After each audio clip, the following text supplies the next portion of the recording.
na Dr. Samia Suluhu Hassan wa CCM alipata kura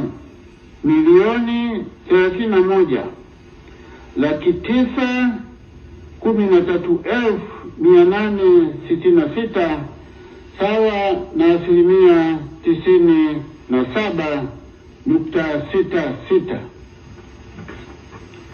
Hivyo kwa kuzingatia masharti ya ibara ya 41 ibara ndogo ya 6 ya Katiba ya Jamhuri ya Muungano wa Tanzania ya mwaka 1977 ikisoma pamoja na kifungu cha 45 kidogo cha 9 na 10 cha sheria ya uchaguzi wa rais, wa bunge na madiwani, sheria namba 1 ya mwaka 2024 na kanuni ya 57 ndogo ya 4C ya kanuni za uchaguzi wa rais, wa bunge na madiwani za mwaka 2025, na mtangaza Dr. Samia Suluhu Hassan kwamba amechaguliwa kuwa rais wa Jamhuri ya Muungano wa Tanzania kupitia Chama cha Mapinduzi CCM.